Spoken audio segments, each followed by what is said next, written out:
Kembali berjumpa dalam video pembelajaran kelas 11 Pendidikan Agama Kristen dan Budi Pekerti bersama saya, Pak Ovan. Hari ini kita akan belajar mengenai keluargaku dalam gaya hidup modern. Selamat memperhatikan.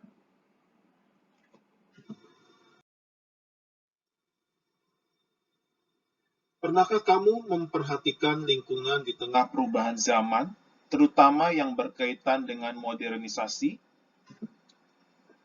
Di lingkungan keluarga Indonesia, gaya hidup modern sering dimengerti sebagai bentuk pemakaian produk-produk dari peradaban modern seperti sepeda motor, mobil, telepon seluler, pergi ke mall, menggunakan pakaian yang bermerek, atau bergaya ala masyarakat barat tanpa mengerti semangat dan esensi yang diusung oleh peradaban modern itu sendiri.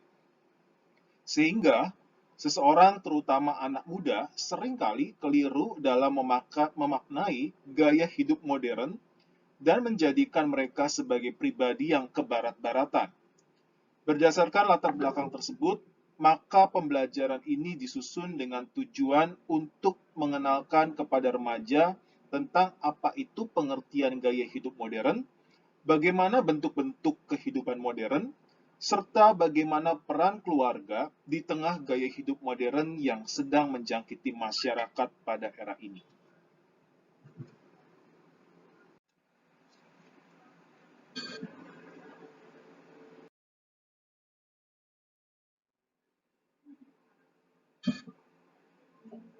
Di kalangan para ahli, berkembang berbagai macam pendapat mengenai pengertian gaya hidup. Kotler mendefinisikan gaya hidup sebagai sebuah pola hidup seseorang di dunia yang diekspresikan dalam aktivitas, minat, dan opini. Gaya hidup menggambarkan keseluruhan diri seseorang dalam berinteraksi dengan lingkungannya. Yang kedua, menurut Assael, dia mengungkapkan bahwa gaya hidup merupakan sebuah pola kehidupan yang dapat diidentifikasi melalui bagaimana seseorang menghabiskan waktunya, apa yang mereka anggap penting di dalam lingkungan masyarakatnya, dan apa yang mereka pikirkan tentang dirinya sendiri di dunia yang mengitari mereka.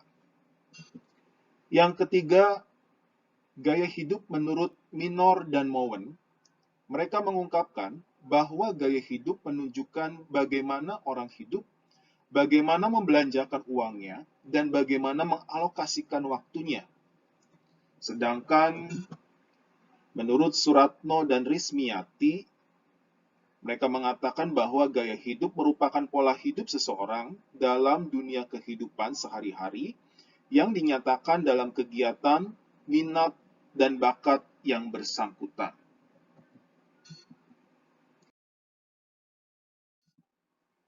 Sedangkan kata modern dalam Kamus Besar Bahasa Indonesia dipahami sebagai sebuah sikap dan cara berpikir serta cara bertindak sesuai dengan tuntutan zaman.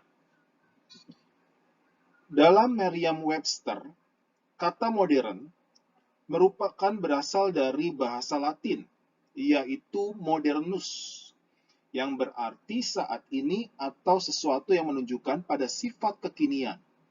Di dalamnya tercermin suatu nilai yang mengarahkan seseorang untuk bersikap efektif, efisien, praktis, sederhana, dan menghargai waktu. Meskipun demikian, bila kata modern dihubungkan dengan modernisasi, maka modernisasi lebih menunjuk kepada perubahan sosial atau perubahan masyarakat. Walaupun tentu saja perubahan sosial tersebut tidak menafikan bahwa yang berubah lebih dahulu adalah pribadi-pribadi anggota masyarakat. Dengan demikian, maka dapat diperoleh pengertian bahwa gaya hidup modern merupakan sebuah pola hidup holistik yang menyangkut cara bersikap dan berpikir dalam bidang fisik, mental, dan spiritual sesuai dengan tuntutan zaman modern. Di dalamnya mencerminkan semangat efektif, efisien, praktis, sederhana, menghargai kehidupan, dan menghargai waktu.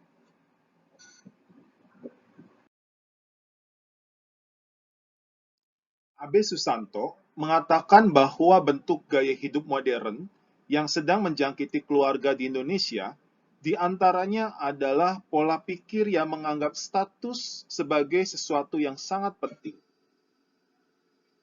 Setiap individu memiliki mobilitas yang tinggi, memiliki kebiasaan untuk bercengkrama di tempat-tempat tertentu, memiliki kebiasaan untuk melakukan olahraga yang mahal, misalnya golf, melaksanakan pernikahan agung, merayakan wisuda, memiliki gaya hidup serba instan, memanfaatkan segala macam jenis-jenis teknologi komunikasi. Sedangkan dalam sumber lain dikatakan bahwa gaya hidup modern seperti yang disebutkan sebelumnya, membentuk manusia untuk memiliki kecenderungan bersifat konsumerisme, materialisme, dan hedonisme.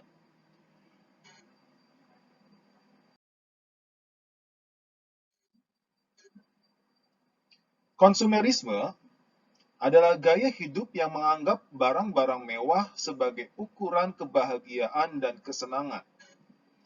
Materialisme adalah pandangan hidup yang mencari dasar segala sesuatu, termasuk kehidupan manusia, di dalam alam kebendaan semata-mata dengan mengesampingkan segala sesuatu yang mengatasi alam indera.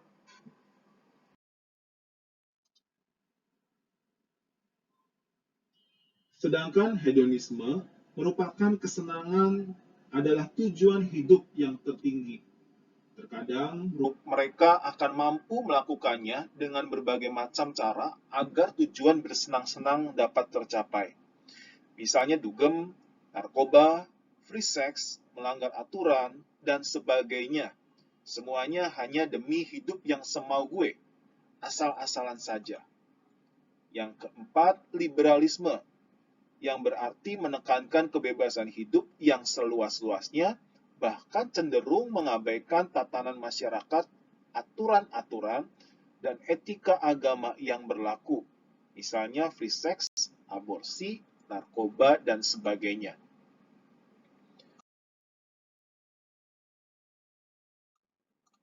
Yang kelima, elitisme merupakan kecenderungan pada gaya hidup yang mewah, memiliki barang-barang yang bermerek dan mahal, harga diri dan prestasinya diukur dari barang-barang mewah yang dimilikinya, dan barang-barang bermerek terkenal yang dikenakannya. Yang keenam, kapitalisme, yang berarti memonopoli kebutuhan masyarakat luas dan mengendalikannya sesuai dengan keinginan seseorang atau kelompok tertentu. Misalkan, mengendalikan harga pasar dengan menimbun beras, minyak, ataupun bahan bakar minyak. Yang ketujuh adalah individualisme, pementingan kebutuhan yang terpusat kepada kepentingannya diri sendiri. Rasa egois cukup tinggi, sehingga seringkali mengabaikan kepentingan orang lain jika tidak menyangkut kepentingan kita juga. Yang kedelapan, relativisme, yang berarti pandangan bahwa pengetahuan itu dibatasi oleh akal budi yang serba terbatas, maupun oleh cara mengetahui yang serba terbatas. Tidak ada nilai-nilai yang baku atau mutlak. Yang kesembilan, nomofobia, dari kata no mobile phone phobia, yang berarti sebuah kekhawatiran saat tidak menggunakan ponsel atau tidak bisa hidup jauh dari ponsel. Yang terakhir, yang ke-10 adalah snobisme, itu kecenderungan manusia yang suka memamerkan benda-benda mewah ataupun hubungan dengan orang-orang hebat dengan dasar menutupi kekurangan yang ada pada dirinya atau rasa rendah dirinya.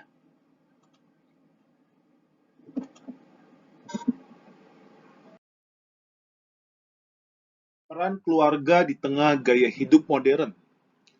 Dalam perspektif Kristiani, peran keluarga di tengah gaya hidup modern sangatlah penting dan perlu dicermati. Keluarga Kristiani perlu membangun persekutuan antar pribadi dan melayani kehidupan. Keluarga Kristiani juga dituntut untuk turut serta mengembangkan kehidupan perutusan gereja. Membangun persekutuan antar pribadi dapat dilakukan dengan meletakkan cinta kasih sebagai asas dan kekuatan yang mempersatukan masing-masing anggotanya. Keluarga Kristen perlu menjaga persatuan yang utuh antara suami istri dan membangun sebuah bentuk persatuan yang tidak terceraikan. Keluarga Kristen yang modern dalam perkembangan keadaan perlu memberikan penghargaan yang tinggi terhadap hak-hak dan peranan perempuan. Hal ini sebetulnya juga menjadi perhatian negara maupun pada ras dunia. Di samping itu, keluarga juga perlu menjunjung tinggi hak-hak anak dan menganggap mereka memiliki pemikiran yang patut dihargai. Kehadiran orang lanjut usia yang menjadi anggota dalam keluarga juga perlu diperhatikan kebutuhannya dan mendapat penghargaan yang selayaknya. Dalam kaitan dengan perkembangan masyarakat, keluarga dipanggil untuk turut serta dalam mengembangkan masyarakat karena pada hakikatnya, keluarga merupakan sel masyarakat yang pertama dan amat penting. Kehidupan berkeluarga pada hakikatnya merupakan pengalaman hidup bersatu dan berbagi rasa, sadar, dan peranan sosial bagi lingkungan. Oleh karena itu, keluarga Kristen perlu menyadari akan rahmat dan tanggung jawabnya bagi masyarakat. Di tengah perubahan yang besar dalam masyarakat, keluarga juga perlu terlibat dalam hidup dan perutusan gereja. Hal itu dapat dilakukan dengan cara sungguh-sungguh membangun persekutuan keluarga yang beriman secara kokoh. Justru di tengah perubahan yang ada, keluarga Kristen harus mampu membangun persekutuan antar anggotanya yang terus-menerus berdialog dengan Tuhan melalui berbagai cara. Melalui keluarga kita bisa membangun persekutuan dengan orang lain dan kebutuhan sesama. Oleh karena itu, keluarga Kristen diharapkan dapat melakukan filtrasi atau menyaring pengaruh negatif dari gaya hidup modern. Dengan demikian, di tengah-tengah arus modernisasi, keluarga Kristen mampu menjadi agen penanaman semangat positif yang tercermin dalam gaya hidup modern.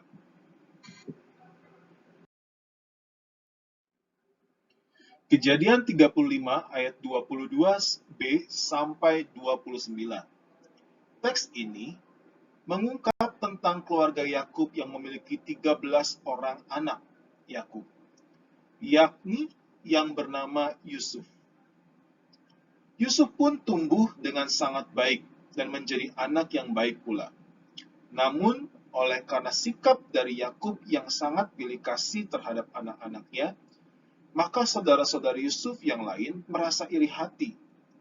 Rasa iri hati ini mengakibatkan mereka membuat rencana jahat untuk si Yusuf, yaitu dengan menjualnya sebagai budak. Niat tersebut kemudian direalisasikan dalam bentuk tindakan. Pada akhirnya Yusuf dijual dan ia menjadi budak di negeri Mesir. Di tanah Mesir, Yusuf menjaga hidupnya tetap berkenan kepada Tuhan, maka Tuhan menyertai Yusuf.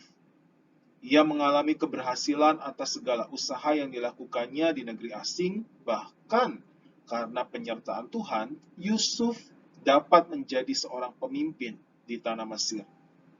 Dalam hal ini, Yusuf dipakai Tuhan untuk menjadi pemelihara hidup bagi suatu bangsa, yaitu bangsa Mesir.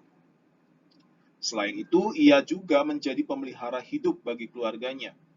Dalam ketaatannya terhadap tersebut, Yusuf tumbuh menjadi seseorang yang takut akan Tuhan. Teks ini memberikan pelajaran positif kepada kita mengenai ketaatan seseorang kepada Tuhan sebagai pemelihara kehidupan. Yusuf sebagai pemimpin muda di tanah Mesir memiliki gaya hidup modern dan penuh kecukupan, bahkan bisa dibilang hidupnya penuh kelimpahan berkat. Meskipun demikian, ia tetap memiliki keteguhan hati untuk memelihara kehidupannya dan kehidupan keluarganya. Walaupun keluarganya pernah membuangnya, namun ia mampu mengubah keluarganya menjadi lebih baik, hidup berkecukupan, dan seturut dengan kehendak Tuhan. Matius 19 ayat 16 sampai 26. Teks ini berbicara mengenai orang muda yang kaya dan tentu saja memiliki gaya hidup modern pada zaman itu. Akan tetapi hidupnya yang bergelimpangan harta dan juga gaya hidup yang up to date menjadikannya puas dengan hidupnya itu. Ia mengalami kekosongan dan kebimbangan hidup yang membuatnya harus mencari jawaban kepada Tuhan Yesus. Ketika Tuhan Yesus memberi jawaban atas pertanyaan hidupnya, orang muda itu menjadi sedih akibat dari sangat banyaknya harta benda yang dia miliki. Ia mengalami kebingungan atas pilihan hidup yang ingin ia jalani. Namun di tengah kebingungan tersebut, ia lebih memilih untuk hidup dengan harta-harta duniawinya, sehingga ia terjebak dalam pengaruh buruk dari gaya hidup yang ia pilih. Anak muda tersebut lebih mengasihi kehidupan duniawi yang menjadi gaya hidupnya dibanding sumber kehidupan itu sendiri. Sehingga ia harus rela kehilangan Kristus, Tuhan, sebagai sumber dari segala kehidupan yang ia miliki di dunia. Teks di atas adalah suatu contoh negatif dari sikap seseorang yang tidak mau menguasai kehidupannya dan tidak mampu menghindari dampak negatif dari gaya hidup modern yang ia miliki. Akibatnya, ia kehilangan sumber dari segala kehidupan sejati, yaitu Kristus yang adalah Tuhan dan Juru Selamat. Melalui teks ini, kita diperingatkan untuk tidak bersikap seperti anak muda tersebut. Dalam Kejadian 1 ayat 27 dan 28 dikatakan, maka Allah menciptakan manusia menurut gambarnya. Menurut gambar Allah diciptakannya laki-laki dan perempuan, diciptakannya mereka. Allah memberkati mereka, lalu Allah berfirman kepada mereka, beranak cuculah dan bertambah banyak. Penuhilah bumi dan taklukkanlah itu. Berkuasalah atas ikan-ikan di laut dan burung-burung di udara, dan atas segala binatang yang merayap di bumi.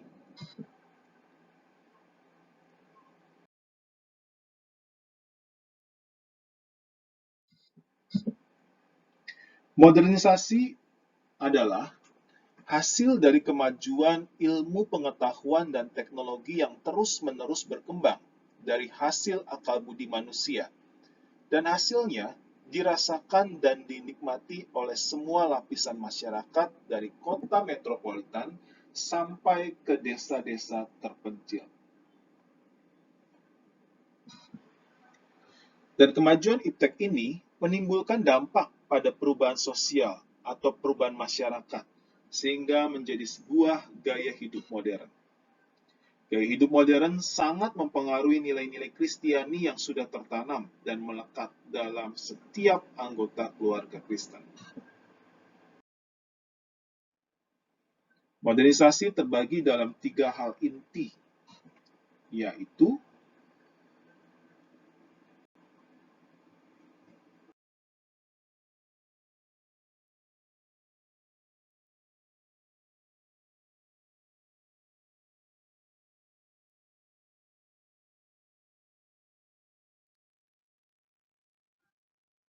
manfaat teknologi. Di bawah ini merupakan manfaat-manfaat dari teknologi, di antaranya.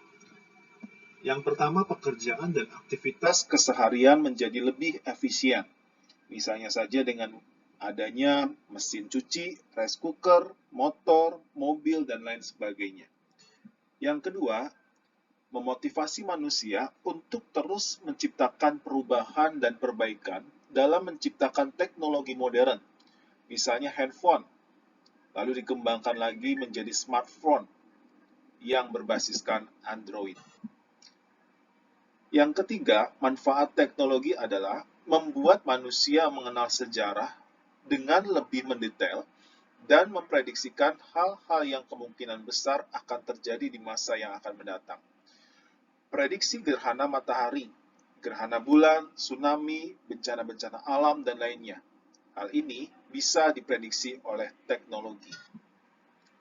Yang terakhir, manfaat teknologi adalah menjadikan dunia serta segala aktivitasnya dalam sebuah genggaman. Misalnya Android, transportasi darat, laut, dan udara yang semakin canggih. Namun, di balik segala manfaat dan kelebihan dari teknologi, ada kekurangan. dari teknologi, yaitu munculnya generasi yang semakin hari semakin mementingkan dirinya sendiri, yaitu seringkali dikenal sebagai generasi me atau generasi aku, karena setiap orang yang ada di tengah-tengah zaman ini adalah orang yang selalu mementingkan diri sendiri.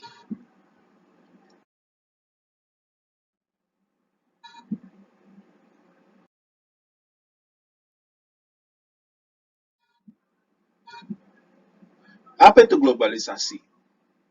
Coba diskusikan dengan teman-teman yang ada di kelasmu.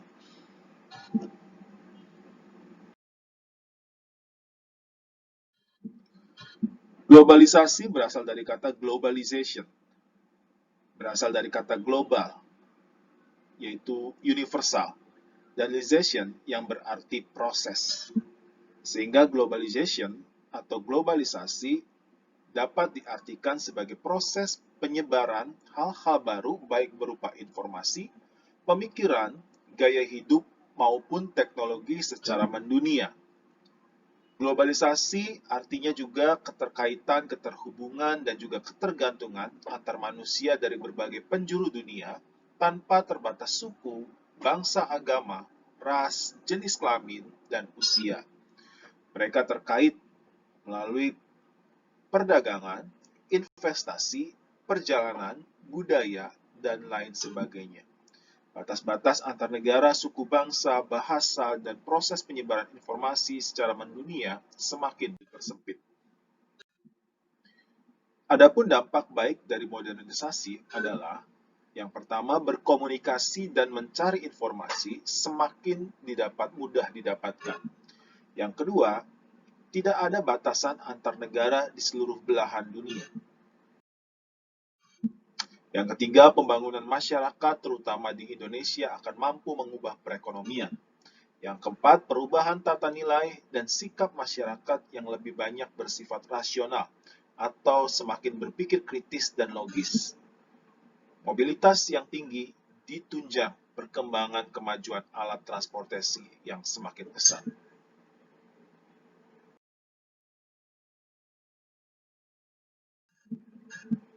Yang keenam, perkembangan iptek akan semakin canggih.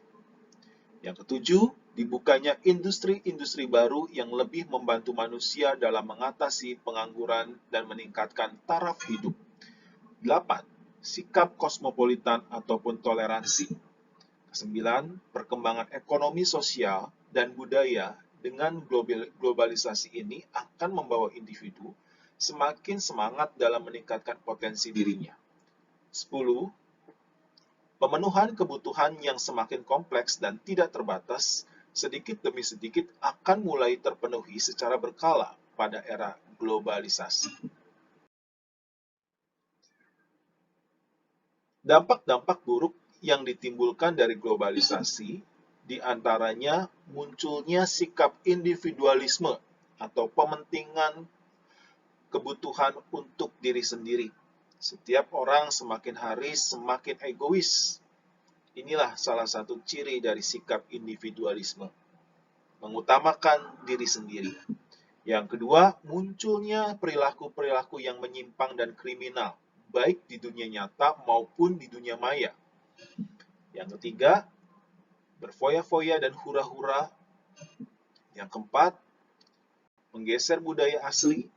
Dan yang terakhir, adanya kesenjangan sosial.